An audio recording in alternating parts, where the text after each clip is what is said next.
Hi friends, welcome to my YouTube channel Study with Pleasure। आज आम आलोचना करवा ग्रह मानकर परिक्रमण आवर्तन समय एवं उपग्रह संख्या। प्रथमे देखिबा बुध ग्रहर परिक्रमण 88 दिन आवर्तन 59 दिन समय लगी थाए एवं उपग्रह संख्या यार 16 अर्थात यार उपग्रह नहीं। जदि आम बुध ग्रह बास करते ताहले आमको गोटे वर्ष लगी था 88 दिन। शुक्र ग्रहर परिक्रमण समय 255 दिन एवं आवर्तन समय 243 दिन एवं यार उपग्रह नहीं। आम जानिछे जे पृथ्वी ग्रहर परिक्रमण समय 365 दिन आवर्तन समय 1 दिन आ उपग्रह होची गोटे जहाँकि चंद्र। एबे देखिबा मंगल ग्रहर परिक्रमण समय 687 दिन आवर्तन 1 दिन आउ उपग्रह होची 2टी। बृहस्पति ग्रह यार परिक्रमण समय 11 वर्ष 11 मास एवं आवर्तन समय 9 घंटा 56 मिनिट एवं उपग्रह संख्या 16।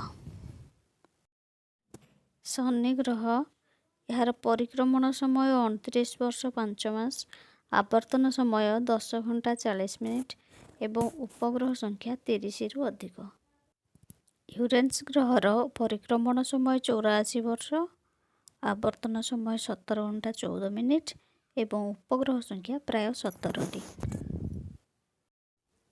नेपच्यून ग्रह 164 वर्ष परिक्रमण समय आवर्तन समय 16 घंटा 7 मिनिट एवं उपग्रह संख्या 8। एबे आमे सारणी को देखिबा। एई सारणी रे बुध एवं शुक्र ग्रहर कौनसी उपग्रह नहीं। पृथ्वीर उपग्रह संख्या 1 आमे जानिछे। मंगल ग्रहर 2टी उपग्रह अछंती एवं शनि ग्रहर सबुठारु अधिक उपग्रह रहिछंती। तापरे यूरेनस 17टी, बृहस्पति 16टी एवं नेपच्यून 8टी उपग्रह रही। तेबे एबे तो जानिले आमे ग्रह मानकर परिक्रमण समय आवर्तन समय एवं उपग्रह मानकर संख्या। तेबे प्रिय छात्र छात्री जदि आपण मानकु एई भिडियोटी भल लगी थाए ताहा हेले गोटे सब्सक्राइब करेंगे, लाइक करेंगे एवं शेयर मध्य करेंगे। रहुची नमस्कार।